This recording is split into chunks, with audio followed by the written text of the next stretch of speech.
السلام علیکم ورحمۃ اللہ وبرکاتہ۔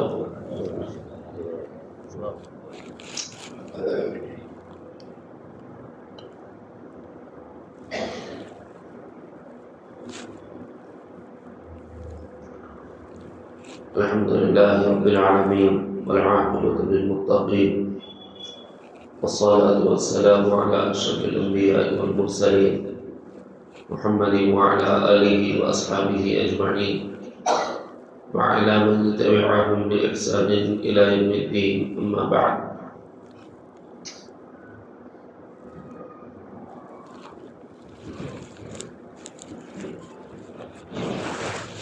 أعوذ بالله من الشيطان الرجيم، بسم الله الرحمن الرحيم۔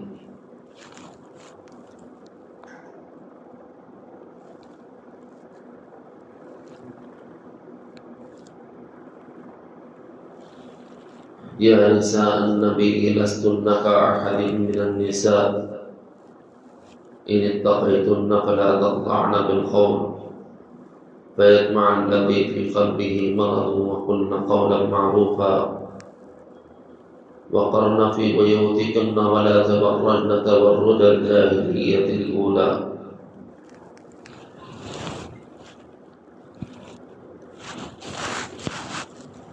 صدق اللہ العظیم۔ برادران اسلام، آج کے جمعہ میں اگرچہ یہ جو مضمون سنایا جا رہا ہے یہ خواتین کے درمیان سنانے کا ہے، لیکن خواتین کو گھر میں رکھ کر ہم مرد حضرات یہ سمجھتے ہیں کہ ہم ان کے باپ ہو کر ان کے ذمہ دار ہیں، ہم ان کے شوہر ہو کے ان کے ذمہ دار ہیں، ہم ان کے بھائی ہو کر ان کے ذمہ دار ہیں، اور ہم گھر کے فرزند ہو کر اس گھر کے محافظ ہیں۔ تو ہماری ذمہ داریوں میں ایک ذمہ داری یہ ہے کہ خواتین اسلام کو بھرپور پردے کا معقول نظام دینا چاہیے، یہ ہماری ذمہ داری۔ کھانا نہ پکے وقت پر تو مار دینا، نمک مرچ زیادہ کم ہو جائے تو سزائیں دینا، کپڑے وقت پر دھلے ہوئے نہ ملیں تو ماں باپ کو کوس دینا، اسی کو ہم نے سمجھا کہ مردانگی یہی، شوہر ہونے کا معنی یہی ہے۔ غلط ہے۔ کمی پیشی ان چیزوں میں ہو سکتی ہے تو وہ درگزر کیا جا سکتا ہے۔ وہ چیزیں جو ایمان کو مجروح کریں، وہ چیزیں جو ایمان کو نقصان پہنچائیں، اس میں کمی پیشی ہو تو آدمی کو اپنی ان طاقتوں کا استعمال کرنا چاہیے، آدمی کو اپنی صلاحیتوں کا استعمال کرنا چاہیے جو اللہ نے عطا فرمائی ہے، اور جس کی وجہ سے عورتوں پر اللہ نے ایک گنا فضیلت بخشی، اور یوں فرمایا الرجال قوامون علی النساء، ہم نے مردوں کو عورتوں پر ایک گنا فضیلت دی۔ تو اس فضیلت کا جو حق ادا کرنے کے مواقع ہیں، وہ مواقع میں سے مثلا علماء نے لکھا ہے کہ اگر عورت نماز نہیں پڑھتی ہے تو باپ کو چاہیے کہ بیٹی پر ناراض ہو، بھائی کو چاہیے کہ بہن پر ناراض ہو، شوہر کو چاہیے کہ بیوی پر ناراض ہو، بیٹے کو چاہیے کہ ماں سے ناراض ہو۔ کیوں؟ وہ خدا کا حکم توڑ رہی ہے، روزہ نہیں رکھتی تب ناراض ہونا چاہیے، زکوٰۃ نہیں نکالتی، زیورات پہنتی ہے، بن ٹھن کر نکلتی ہے، لیکن ان کی زکوٰۃ نہیں دیتی، تو اب شوہر کو چاہیے کہ ناراض ہو، اب باپ کو چاہیے کہ ناراض ہو، اب بھائی کو چاہیے کہ ناراض ہو، اب بیٹے کو چاہیے کہ ناراض ہو۔ استطاعت کے باوجود حج نہیں کرتی تو ایسی صورت میں عورت کے ساتھ ناراضگی کا اظہار کرنا چاہیے۔ اور عجیب بات یہ ہے کہ بے شمار عورتیں استطاعت کے باوجود حج نہیں کرتی، اور کوئی مسلمان انہیں کچھ نہیں کہتا، نہ باپ کہتا ہے، نہ بھائی، نہ بیٹا کہتا ہے، نہ شوہر۔ حج گیا کوئی روکنے والا نہیں، زکوٰۃ نہیں نکالی کوئی پوچھنے والا نہیں، رمضان گئے اور روزے نہیں رکھے کوئی پوچھنے والا نہیں۔ اسی طرح نمازوں پر نمازیں چھوٹی اور کوئی پوچھنے والا نہیں، یہ ایک فیکٹ ہے، ایسی سچی حقیقت کہ ہر آدمی شرم سے سر جھکا لے گا کہ صاحب ہاں ہم سب اس کے مجرم، کہاں غصہ ہونا ہے کہاں نہیں یہ میں بتا رہا۔ غصہ کھانے میں نمک نہ ہو تو وہ غصہ نہیں ہے، نماز نہ ہو تب غصہ ہے، مرچ کم ہو زیادہ ہو اس پر غصہ نہیں ہے، روزہ پورا نہ ہو، روزہ صحیح نہ ہو، روزہ نہ ہو تب غصہ ہے، وقت پر کپڑے نہ ملیں تو غصہ نہیں، وقت پر زکوٰۃ نہ نکالیں تو غصہ ہے۔ آپ کی فرما برداری میں تھوڑی بھی کمی برداشت نہیں کرتے، خدا کی فرما برداری میں کمی کو کیوں برداشت کرتے؟ جیسے یہ احکام ہیں پورے، ویسے ہی اللہ رب العزت نے ایک تاج عزت دیا ہے عورتوں۔ اس سلسلے میں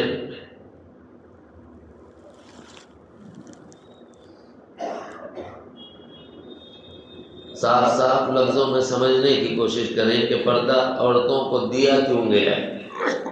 یہ بھی ایسے ہی فرض ہے جیسے نماز، جیسے روزہ، جیسے زکوٰۃ، جیسے حج، ایسے ہی پردہ فرض ہے۔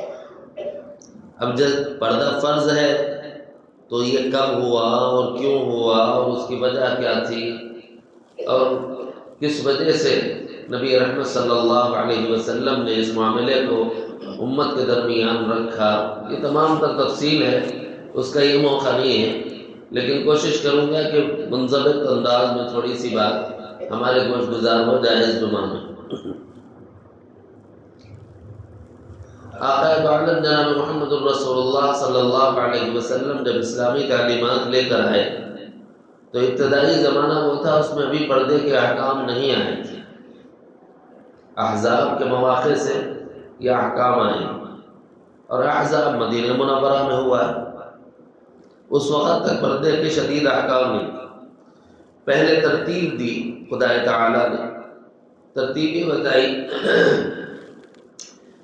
شروع اپنے گھرانے سے کیجیے، یا نساء النبی لستن کاحد من النساء، اے نبی کی عورتوں تم عام عورتوں کی طرح نہیں ہو، تم پوری عورتوں کے لیے نمائندہ ہو، اور نبی کے گھرانے سے ہونے کی وجہ سے پوری امت کی عورتوں کی تعلیم کی ذمہ داری تمہارے کاندھوں پر ڈالی جا رہی ہے، اس لیے آقا پر جو آیات اتاری جا رہی ہیں اس پر عمل کرو گی تو دوہرے اجر کے مستحق قرار پاؤ۔ چنانچہ اللہ کے رسول صلی اللہ علیہ وسلم کے گھر والیوں کو مخاطب اول بنایا گیا، فلا تخضعن بالقول، ذرا پردے کا اہتمام کر لو، بات کرنے کا مسئلہ پیش آیا تو نرمی نہ دکھانا، فیطمع الذی فی قلبہ مرض، بعض وہ ہیں جو دلوں کے بیمار ہیں۔ کاش آپ میرے اس نہایت تک چلے جائیں جو میں بتانا چاہتا ہوں۔ آواز سن کر بھی جن کے دل میں روگ ہوتا ہے، جن کے دل میں بیماری ہوتی ہے، یہ قرآن کہہ رہا ہے فَيَطْمَعَ الَّذِي فِي قَلْبِهِ مَرَض، کوئی ترجمہ اٹھا کر دیکھ سکتا ہو تو دیکھ لو۔ یہ قیامت تک آنے والی نسل انسانی کے لیے رہبری کے واسطے یہ قرآن ہے۔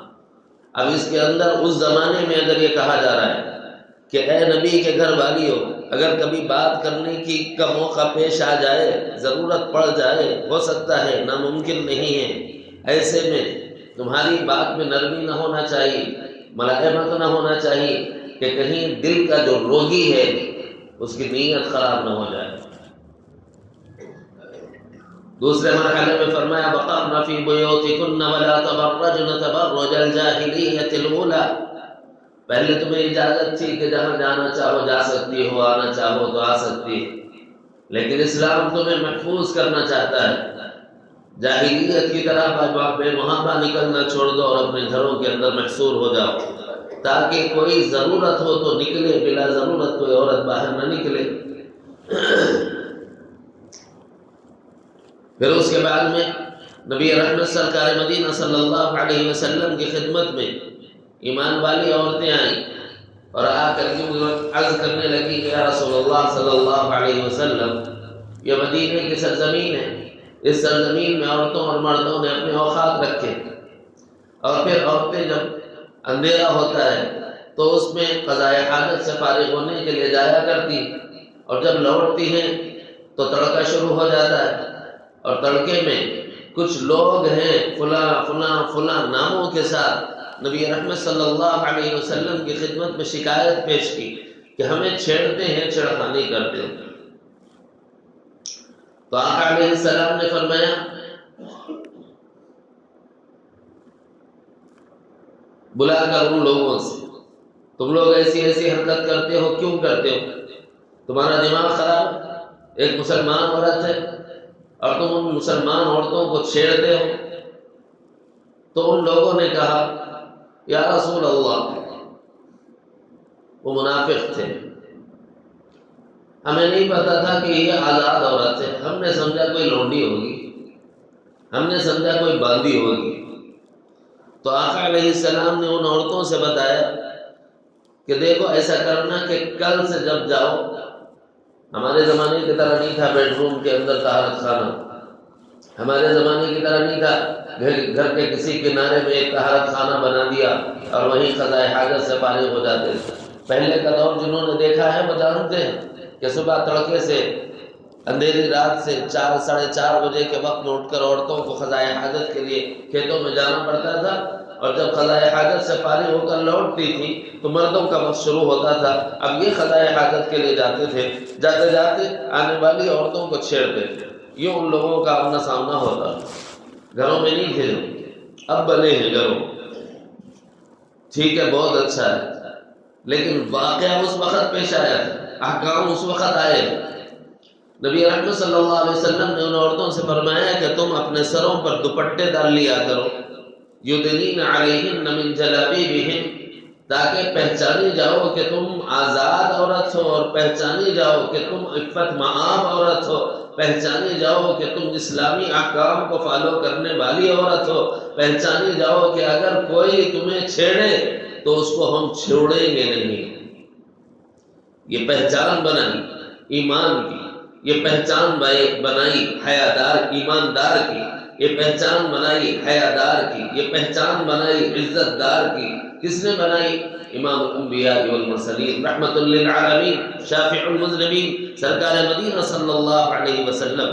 کیا فرمایا؟ یہ اپنے اوپر پردہ ڈال لیا تھا۔ کیوں ڈالے؟ اس لیے کہ تاکہ لوگ پہچان لیں کہ یہ وہ عورت ہے کہ خود کو حیادار بتا رہی ہے، خود کو ایماندار بتا رہی ہے، خود کو عزت دار بتا رہی ہے۔ بولنے کی کیا ضرورت ہے؟ یہ نشانی ہے پردہ، یہ عزت دار ہے، یہ حیادار ہے، یہ ایماندار ہے۔ یہاں ایک نکتہ ہمیں ملتا ہے، میں اس کی طرف توجہ مبذول کراتے ہوئے بات آگے لے جاؤں۔ اگر کوئی عورت خود سے پردہ نہ کرے، ہم زبردستی نہیں کریں، لیکن سوچ لے وہ خود اپنے پردہ چھوڑ کر یہ بتا رہی ہے کہ میں ایماندار نہیں، وہ اپنا پردہ چھوڑ کر یہ بتا رہی ہے میں حیا والی عورت نہیں، میں بے حیا۔ جو پردہ چھوڑ رہی ہے وہ سمجھ لے کہ وہ یہ بتا رہی ہے کہ میں بے عزت ہوں، عزت دار عورت نہیں ہوں، آؤ میرے ساتھ جو کرنا ہے۔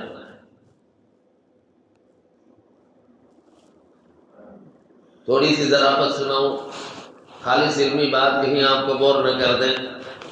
ایک بس میں ایک چچا جا رہے تھے، چچا بڑے اسلامی مذہبی آدمی تھے، تو سامنے جو ہے نا ایک خاتون بیٹھی ہوئی تھی پردے والی، تو طنز کس رہی تھی ایک عورت، تانے کس رہی تھی ایک عورت کہ پرانے زمانے کی ہے، دقیانوسی خیالات کی ہے، اتنا بڑا چادر لپٹ کے پھر رہی ہے، اس طرح کے جملے اس نے کسے۔ تو جو عورت یہ جملے کس رہی تھی اس کا شوہر اس کے ساتھ تھا، تو چچا نے کیا کیا، اس کی فہمائش کرنے کے لیے ایک طریقہ نکالا۔ جو عورت برقعے والی عورت پر طنز کر رہی تھی، تانے کس رہی تھی، اس عورت کو سر کی پیشانی سے لے کر پیر تک جہاں جہاں کھلا ہوا تھا وہاں وہاں دیکھنے لگے۔ اب یہ کھلا ہے تو اسے گھور کے دیکھے، قریب آ کے ذرا عینک اٹھائی، وہ کیا یوں کیا، دیکھنے لگے۔ پھر ہاتھ کھلے تھے تو یہاں سے یہاں تک دیکھا، کیونکہ وہ اتنا ہی پہنتے ہیں۔ پھر اس کے بعد میں پیر سے دیکھا کہ صاحب یہاں اسکرٹ ہے یہاں تک کھلا ہوا ہے، تو اسے دیکھا نیچے سے اوپر تک، پھر اس کے بعد کمر دیکھی، نابھی دیکھی، تو اس کا شوہر غصے میں آ گیا اور کہنے لگا چچا مرتے وقت تو سدھر جاؤ، دماغ خراب ہے، بولے جان سے لے یہاں سے لے کے وہاں تک دیکھ رہا ہوں، جب سے تمہارے کو عمر کا خیال کر رہا ہوں، سمجھ میں نہیں آ رہا یہ کیا طریقہ ہے، دوسروں کو گھر رہے ہو۔ بیٹے تیری بیوی کو جتنا کپڑے تو پہنایا نا وہ تیرا حصہ ہے، اور جو کھلا ہے وہ سب کا حصہ ہے، اس لیے دیکھ رہا ہوں میں۔ کیوں اس نے کھلا کیوں رکھا؟ اسی لیے رکھا کہ دیکھے، اور اگر پہنتی تو کوئی نہیں دیکھتا۔ پہننے کا مطلب ہے کہ آپ یہ بتا رہے ہیں کہ مجھے نہ دیکھا جائے، آپ کی علامت ہے، یہ آپ کی شناخت ہے، یہ آپ کی پہچان ہے، اور ہر مذہب میں ہے، ایسا نہیں ہے کہ مسلمان ہی کے مذہب میں۔ آپ کو کتنے پنڈتوں کی بیویاں بتاؤں جنہیں آج تک کسی نے نہیں دیکھا، ہیں ایسی حیادار عورتیں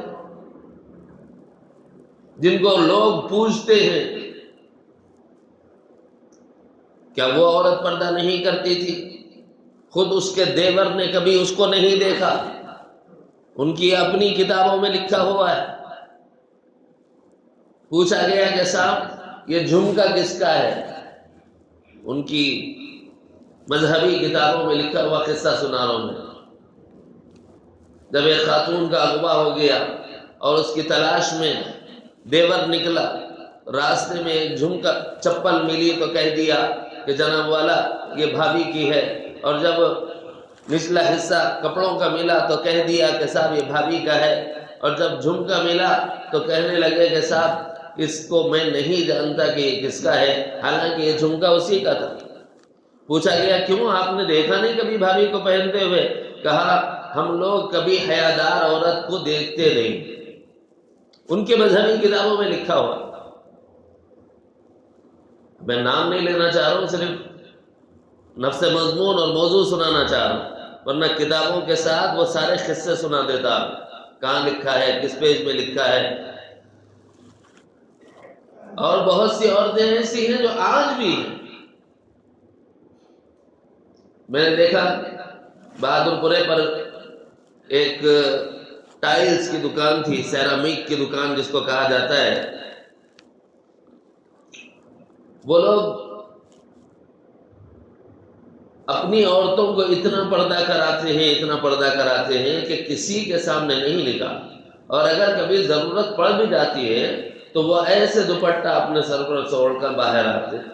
ہم عزت کرتے ہیں، چاہے وہ کسی مذہب کی ہو، چاہے یہودیہ ہو، چاہے نصرانیہ ہو، چاہے مجوسیہ ہو، چاہے ہندو مذہب کی ماننے والی ہو، چاہے کوئی مذہب نہ ماننے والی ہے، ہم ہر عورت کا احترام کرتے ہیں، اس کی اس لباس کا احترام کرتے ہیں، اس کی اس حیا اور پاک دامنی کا احترام کرتے ہیں، اور اس کو عزت دیتے ہیں۔ اور عورتوں کے مقابلے میں جب وہ اپنے کو چھپانا چاہتی ہے تو ہم چھیڑخانی کرنے کو پسند نہیں کرتے، بلکہ حکم دیتے ہیں کہ کوئی اپنی نگاہ نہ اٹھائے۔ یہ قرآن میری اور آپ کی رہبری کرتا ہے، اور یہ کہتا ہے قُل لِّلْمُؤْمِنِينَ يَغُضُّوا مِنْ أَبْصَارِهِمْ، ایمان والو اپنا تزکیہ چاہتے ہو تو اپنی نگاہوں کو جھکا لو۔ اگر کبھی ایسا حادثہ پیش آ جائے، کبھی ایسا اتفاق پیش آ جائے کہ کوئی غیر محرم تمہارے سامنے سے گزر رہا، اس پردے کے معاملے میں نزاکت اتنی ہے کہ امام الانبیاء والمرسلین سیدنا محمد الرسول اللہ صلی اللہ علیہ وسلم کے ازواج مطہرات میں ایک زوجہ محترمہ ام المؤمنین ام سلمہ رضی اللہ عنہا، ام سلمہ کے بھائی عبداللہ رضی اللہ عنہ، حضرت عبداللہ ام سلمہ رضی اللہ عنہا سے ملاقات کے لیے تشریف لائے۔ اس زمانے میں مدینہ منورہ میں ایک مخنث تھا، ہجڑا جس کو بولتے ہیں ہم عرف عام میں، مخنث تھا۔ اب وہ مخنث تھا تو اس پر حکم کا اطلاق ہوتا ہے یا نہیں ہوتا، تذبذب میں تھے کہ صاحب یہ تو نہ مرد کہلاتا ہے نہ عورت، اور اس کا حال یہ تھا کہ وہ عورتوں میں بھی بے محابہ چلا جاتا تھا اور مردوں میں بھی چلا جایا کرتا تھا۔ عبداللہ رضی اللہ عنہ جب ام سلمہ سے ملنے آئے، اتفاق سے وہ مخنث بھی وہاں موجود ہوا، اور حضرت عبداللہ سے کہنے لگا، وہ بڑے مجاہد آدمی تھے، کہنے لگا کہ یاد رکھنا طائف کے علاقے میں اگر تمہارا جانا ہو تو اس طائف کے علاقے میں قبیلہ غیلان کی ایک لڑکی تمہیں ملے گی، تم قبیلہ غیران پر حملہ کرنا اور فلاں فلاں گھر ہے اس کے اندر ان میں جانا اور اس عورت پر قبضہ کرنا اور اس سے شادی کرنا، اس لیے کہ اس کا حجم ایسا ہے، وہ ایسی لحیم ہے، شحیم ہے، خوبصورتی کے اعتبار سے، حسن و جمال کے اعتبار سے وہ ایسی ہے۔ جب اس کی تعریفیں کرنے لگا، سید عالم جناب محمد الرسول اللہ صلی اللہ علیہ وسلم جلوہ فرما تھے، آقا علیہ السلام نے جب یہ الفاظ سنے تو اسی وقت حکم فرمایا کہ اس احمق کو اس گھر سے نکالو۔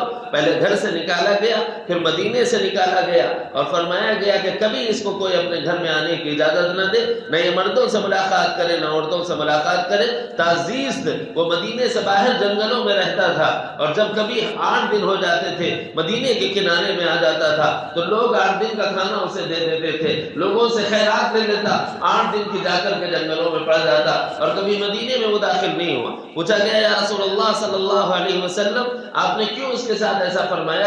فرمایا کہ جو عورتوں کے حسن و جمال کے تذکرے اور تبصرے لوگوں کے درمیان میں کرے وہ ان عورتوں کو بے آبرو کر رہا ہے، ان عورتوں کے ساتھ فکری زنا کر رہا ہے، سوچ کا زنا کر رہا ہے۔ ایسے ناپاک سوچ والے بھی شہر مدینہ میں نہیں رہ سکتے۔ یہ ہے ہمارے آقا، یہ ہے دو جہاں کے سردار۔ عورتوں کی عفت کی ایسی حفاظت فرمائی کہ ان کے چہرے کی سوچ کر کوئی زنا کرے گا اس سوچ کو بھی مدینے میں رہنے کی اجازت نہیں دی۔ تو امت کی عورتیں، محمد مصطفیٰ کی امتیہ، انہیں کیسا ہونا چاہیے یہ سکھایا نبی رحمت صلی اللہ علیہ وسلم نے۔ بیٹی یدنین علیہن من جلابیبہن ذالک ادنی ان یعرفن فلا یؤذین۔ خدا کی قسم یہ قرآن ہے، ذالک یعرفن فلا یؤذین۔ تم لباس اس لیے ڈالو تاکہ تمہیں کوئی تکلیف نہ دے، اگر کوئی دے دے تو کیا کرنا چاہیے؟ میں نہیں کہتا، سیرت سے سنا دیتا ہوں۔ آقا دو عالم جناب محمد الرسول اللہ کے زمانے میں عورتیں پردہ کرنے لگی تو اس پردے کے بعد میں ایک شخص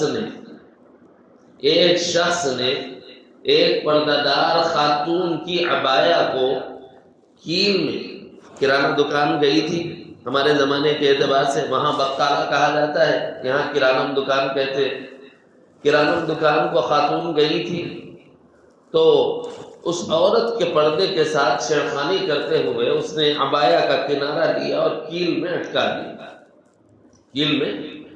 دیا۔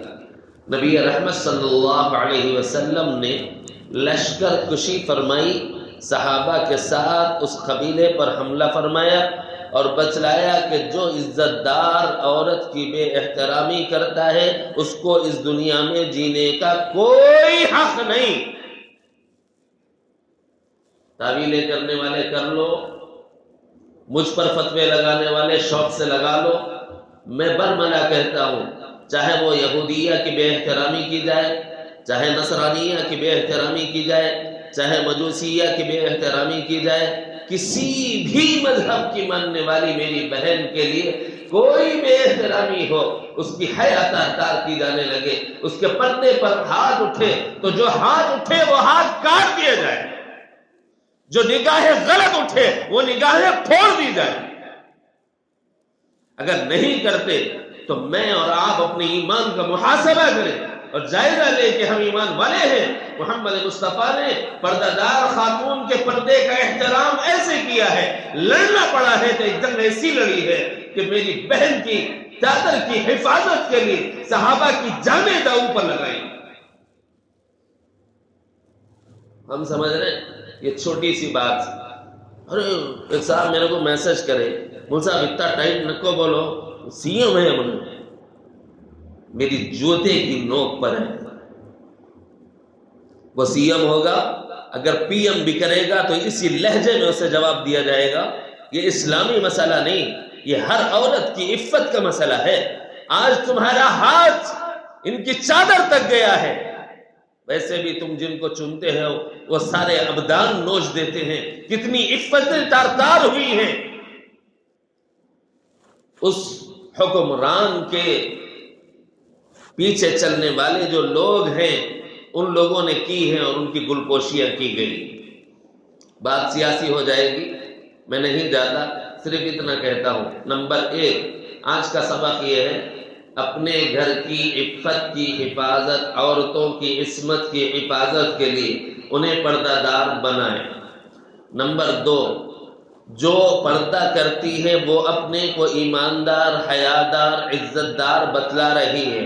جو عزت دار، حیادار، ایماندار بتائے، اس کے بعد اس کے پردے کی کوئی بے احترامی کرے، امت مسلمہ پر واجب ہے کہ اس کا مقابلہ کرے اور اس کو اس کے جرم کی سزا دی جائے۔ نمبر 2، آپ یہاں پر میدان جنگ میں نہیں جا سکتے تو کم سے کم گھر میں تو نہ بیٹھو۔ اپنی صلاحیت کے اعتبار سے اس عورت کی ہمت بڑھاؤ جو پردے کے ساتھ تھی، کتنی مشقتوں کے بعد اس نے پڑھ لکھ کر ڈاکٹر بننے کی کوشش کی، لیکن آج ایک احمق، ایک جاہل، ایک اندھے، ایک بے غیرت، ایک بے حیا کم بخت نے اس کی چادر پر ہاتھ ڈال دیا۔ تو ہماری آواز اٹھنی چاہیے، چاہے ای میل کے ذریعے سے ہو، چاہے یہاں رپورٹنگ کرنے کے ذریعے سے ہو، چاہے یہاں FIR کٹانے کے ذریعے سے ہو۔ بھئی جیسے آپ قانون کے دائرے میں رہ کر اس کے خلاف آواز اٹھا سکتے ہو، یا کوئی اٹھا رہا ہے تو اس کا ساتھ دے سکتے ہو تو ضرور دو، ورنہ پھر اپنے ایمان کا محاسبہ کر لو۔ اس لیے کہ آج اس بہن کی باری آئی ہے، خدا نہ کرے ان کو چھوٹ دی گئی، کل میرے گھر پر بھی آئے گی اور آپ کے گھر پر بھی آئے گی۔ کیوں؟ CM صاحب کر کے اجازت دے دیتے، MP تم کر لو، MLA تم کر لو، کارپوریٹرز تم کر لو، علاقائی اعتبار سے یہ گناہ بڑھ جاتا ہے۔ سمجھ نہیں رہے ہو تو سمجھ جاؤ اچھی طرح کہ ایک اجازت نامہ ہے یہ، کہ میں بھی کر سکتا ہوں تم بھی کر لو، نہیں اجازت دی جائے گی اس طرح کی کسی بھی خاتون کی بے احترامی۔ اس لیے بھائی جہاں آواز اٹھا سکتے ہو، جیسے آواز اٹھا سکتے ہو ضرور اٹھانا چاہیے۔ ہم انتہائی سخت لفظوں میں اس کی مذمت بھی کرتے ہیں، مطالبہ کرتے ہیں حکومت سے عزت کے ساتھ اسے سزا دو تو ٹھیک ہے، ورنہ پھر جس مسلمان کی نگاہ پڑے گی وہ خود سزا دینے پر قدرت رکھتا ہے انشاءاللہ۔ بروز اتوار بعد نماز مغرب کا عشاء ہماری اس مسجد میں اصلاح معاشرہ پر خواتین کا اجتماع ہوگا۔ سبھی احباب سے اپنی خواتین کے ساتھ شرکت کی گزارش کی جا رہی ہے۔ یہ اجتماع ہر مہینے کے تیسرے اتوار کو ہوا کرتا ہے، ماہانہ اجتماع ہے، ضرور شریک ہو۔ اللہ تعالیٰ مجھے اور آپ کو علم نافع، فہم سلیم اور عمل صالح کی توفیق عطا فرمائے، اور بالخصوص اللہ سے دعا ہے کہ اللہ تعالیٰ ہمارے اس ملک کو امن کا گہوارہ بنائے، اور جتنے دشمنان اسلام ہیں اللہ تعالیٰ یا تو انہیں ہدایت نصیب فرمائے یا ان کے ناپاک وجود سے اپنی زمین کو پاک فرمائے۔ وما علینا الا البلاغ، سنت ادا فرمائے۔